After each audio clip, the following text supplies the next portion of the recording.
Hoje continuamos a palestra do médico veterinário e professor da USP, João Palermo Neto, sobre resistência bacteriana aos antimicrobianos. Agora, o professor fala sobre a presença desses organismos na história da humanidade e a evolução desse problema. O evento foi promovido pela CNA. É bem interessante, confira. Assim como a espécie humana e todas as espécies querem sobreviver e se adaptam às intempéries da vida, também as bactérias. Se eu pudesse entender o que uma bactéria dessa queria dizer, ela iria dizer assim: afinal de contas, por que só eu deveria morrer frente ao uso dos antimicrobianos? Porque eu e a minha espécie estaria fadada à morte simplesmente porque você assim deseja. Claro que não. A bactéria ela pode sofrer espontaneamente uma mutação, e essa mutação que pode ocorrer espontaneamente pode dar origem a outras linhagens de bactérias resistentes. Ou pode existir uma pressão de seleção. Essa pressão de seleção ela é exercida pelo uso dos antimicrobianos, que seria um efeito direto dos antimicrobianos. Ele mata as mais sensíveis e aquelas que são menos sensíveis vão sobreviver e vão dar origem a uma linhagem cada vez mais resistente. Então, eles exercem uma pressão de seleção. Há possibilidade de resistência cruzada entre antimicrobianos. Um antimicrobiano induz pressão de seleção e se forma uma bactéria resistente, que é resistente a ele e a outros antimicrobianos que tenham um mecanismo de ação semelhante ao que ele apresenta. E, olha aqui, os desinfetantes, o uso de alguns minerais também tem sido relatado na literatura, também tem a capacidade de exercer pressão de seleção.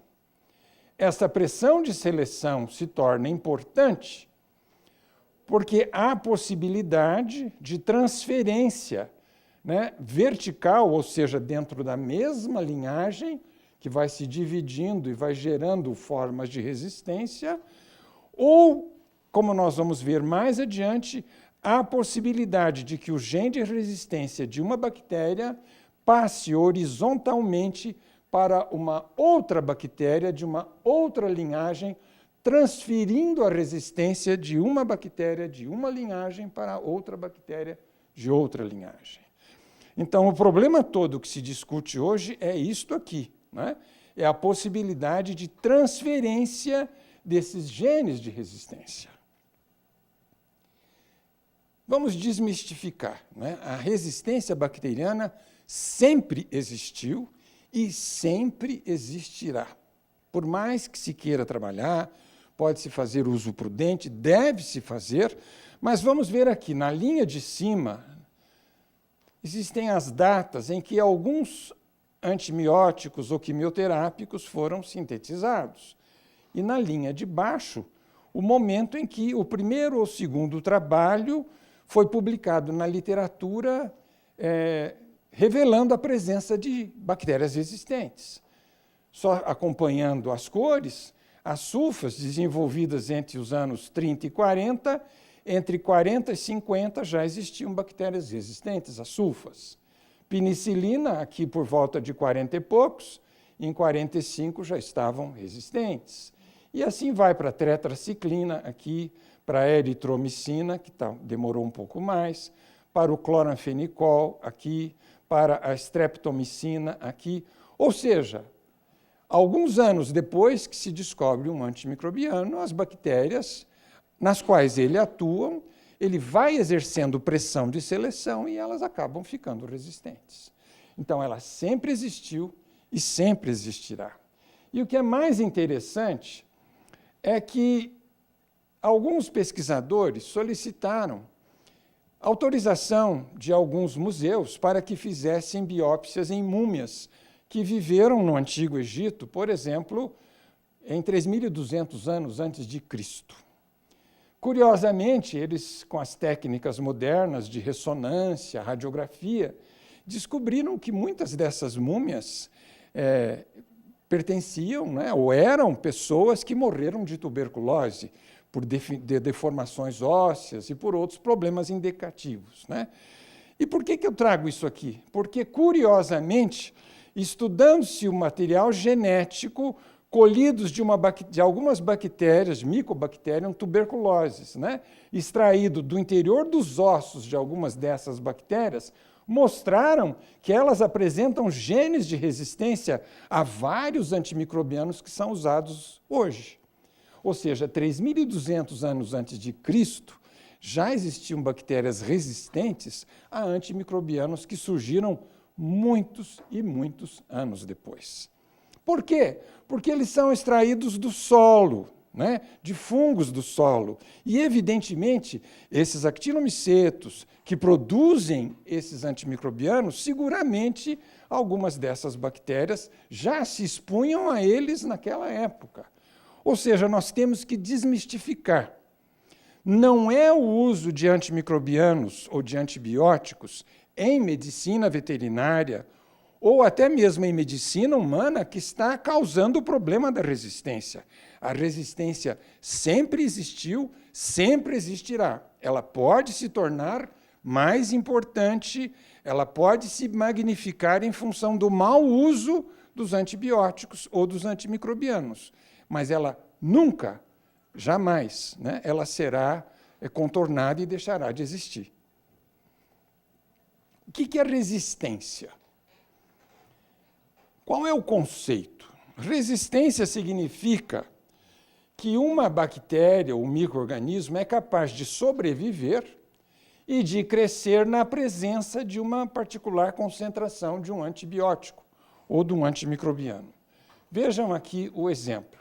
2 fitas, né, em que se testa um antimicrobiano chamado vancomicina. E aqui está as concentrações da vancomicina diferentes.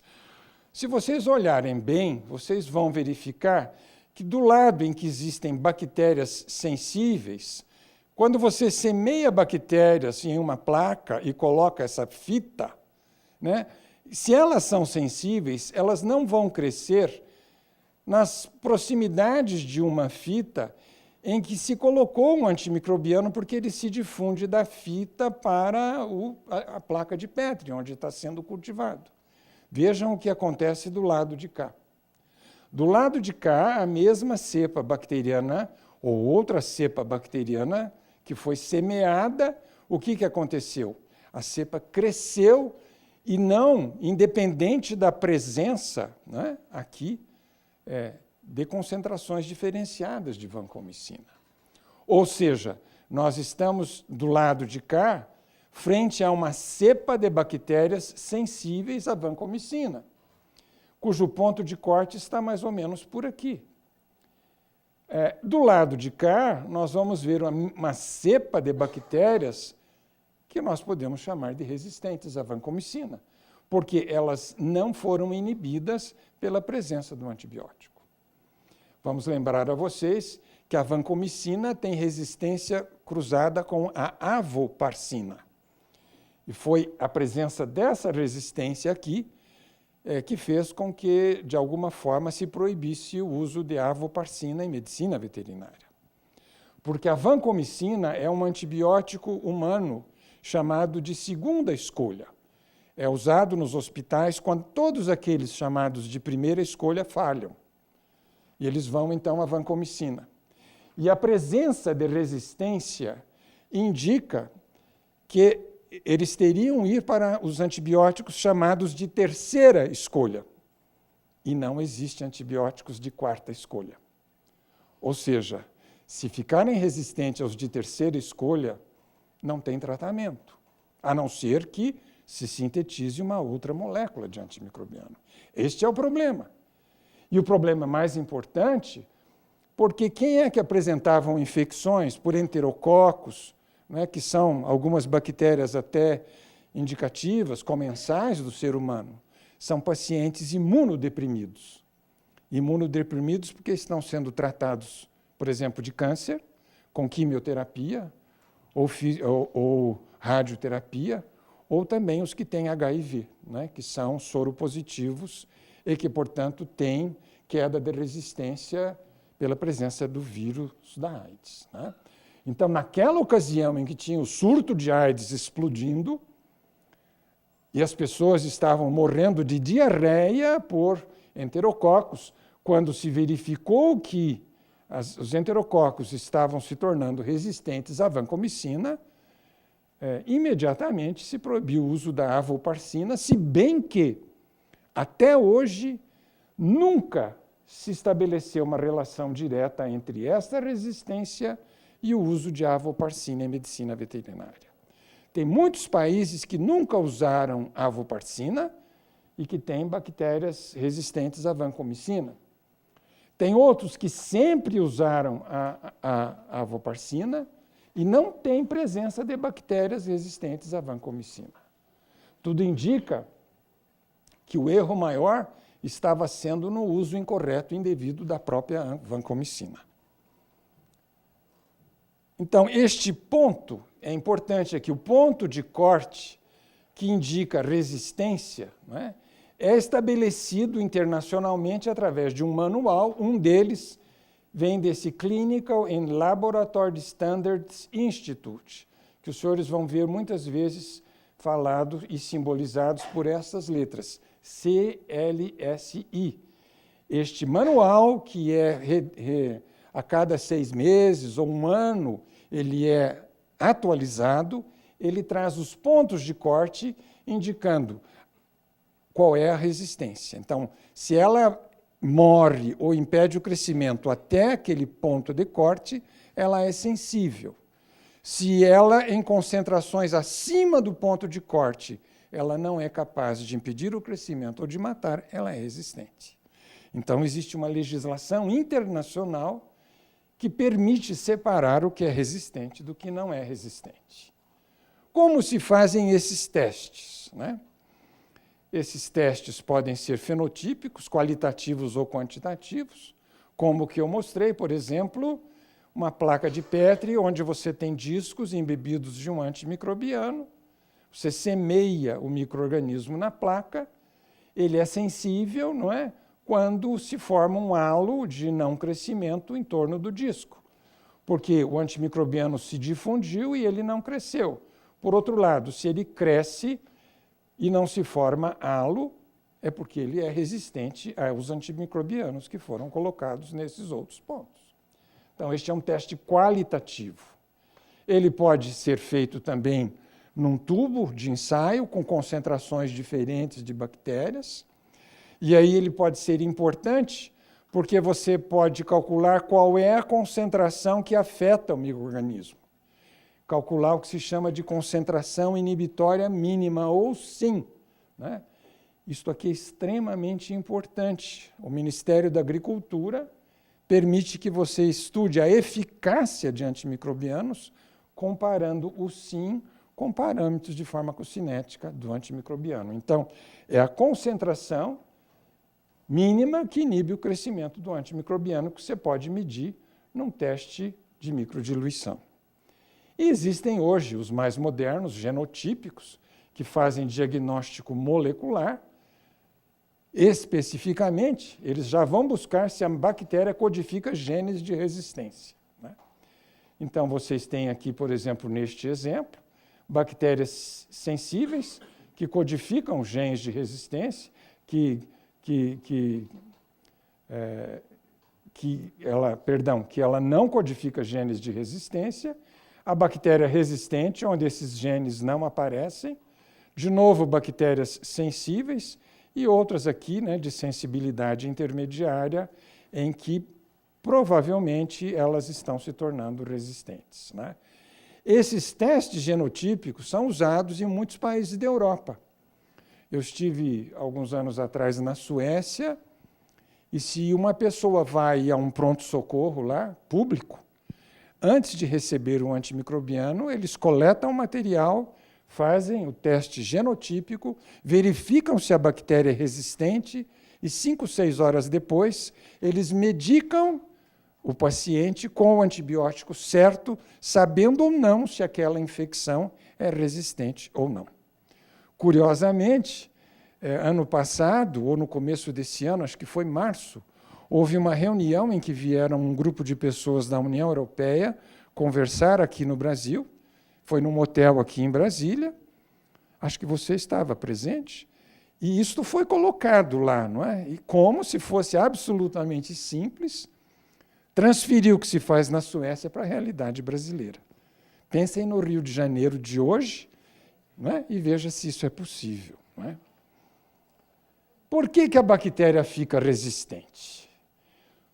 Vamos imaginar que esse cartoon aqui mostre um antimicrobiano. A bactéria pode produzir uma enzima que degrada uma porção da molécula do antimicrobiano. Por exemplo, algumas bactérias produzem uma enzima chamada penicilinase, que destrói parte da molécula de penicilina. Outras produzem as cefalosporinases, que destroem parte da molécula de cefalosporina. Então, podem destruir uma porção aqui ou uma porção aqui. O fato é que, se elas degradam uma parte do antibiótico, ele não mais atua nessas bactérias, porque ela conseguiu destruir parte da molécula do antimicrobiano e ela corta o efeito. Ela consegue sobreviver na presença dele por produzir uma enzima que degrada parte dessas moléculas. Outra forma bastante interessante é que muitas vezes o antimicrobiano tem que se ligar a um alvo. Por exemplo, a unidade 50S do cromossomo, né? Do ribossomo. Né? Ela pode, de alguma forma, a bactéria, né, alterar esse receptor. Veja, ela se liga e o efeito produz a morte da bactéria ou impedimento do crescimento. Mas se ela muda o receptor, se ela muda aquela região do seu organismo onde o antimicrobiano se liga, o alvo é alterado e o antimicrobiano não tem como atuar, porque o alvo foi modificado e a molécula foi feita para se ligar num ponto específico do ribossomo, por exemplo, da bactéria. Se ela consegue alterar esse ponto de ligação, ele deixa de atuar.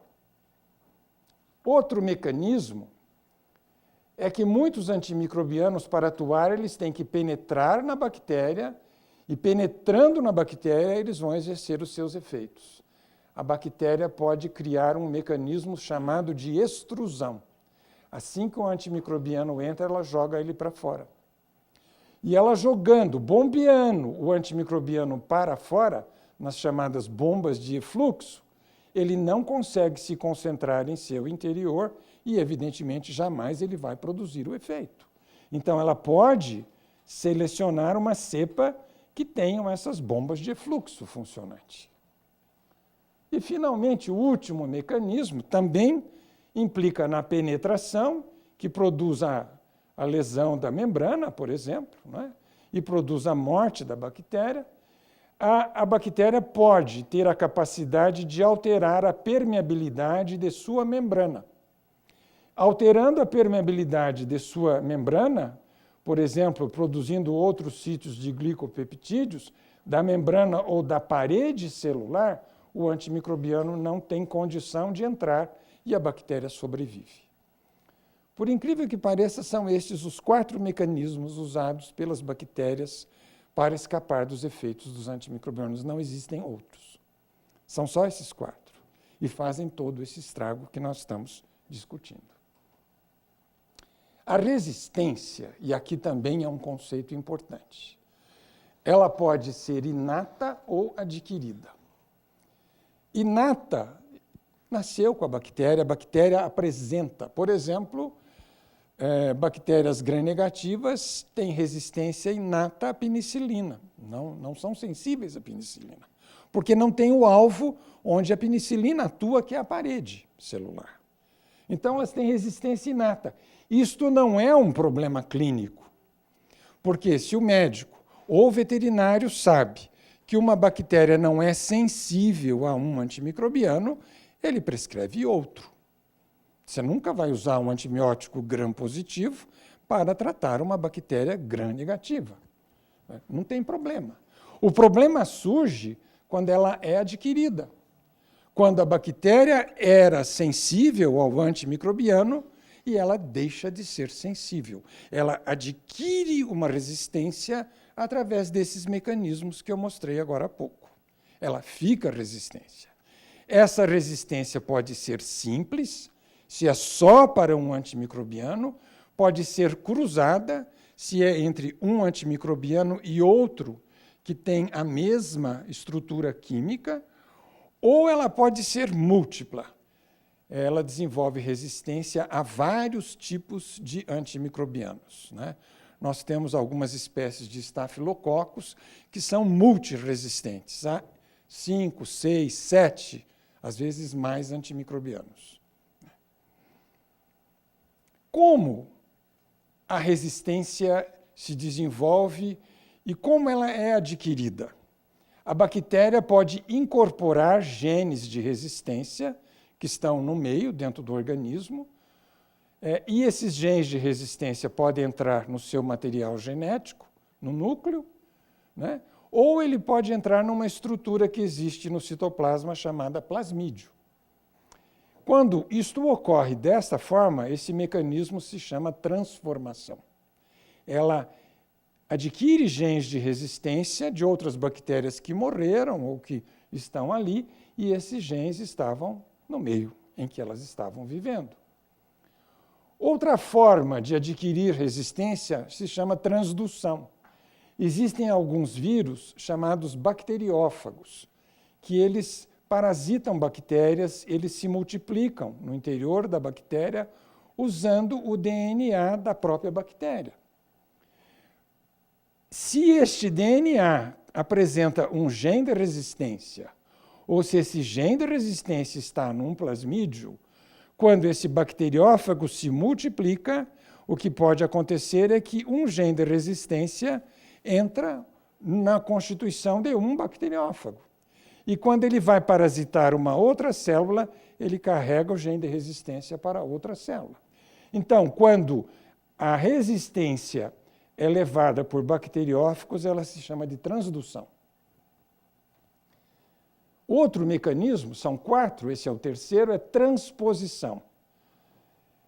Talvez os senhores não se lembrem ou não conheçam, mas existe uma estrutura chamada transpóson, que são alguns segmentos de DNA que estão no interior do citoplasma e que podem se transferir, né, para a molécula de DNA da estrutura da bactéria genética ou da estrutura genética da bactéria para esse transpóson. E quando ela está no transpóson, ela pode sim passar para um vírus ou passar para o meio ambiente. Quando o gene de resistência está num transpóson e ele passa para uma outra bactéria, porque ele existe aqui, ou ele se transfere para a mesma bactéria, isso se chama transposição. E, por último, o mecanismo mais importante, porque permite a transmissão horizontal. Quando uma bactéria tem um gene de resistência em sua estrutura ou em um plasmídio, e essa bactéria tem a capacidade de fazer uma conjugação com outra bactéria.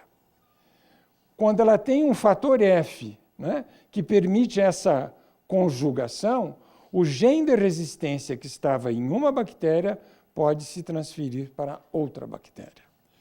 Então, vocês veem aqui, lindo, em micrografia eletrônica, 2 Escherichia coli num processo de comunicação entre elas, né? E, evidentemente, é nesses processos de comunicação que esse gene de resistência pode passar de uma bactéria para outra. Então, neste caso, a transferência se faz de forma horizontal, né? Então, é assim.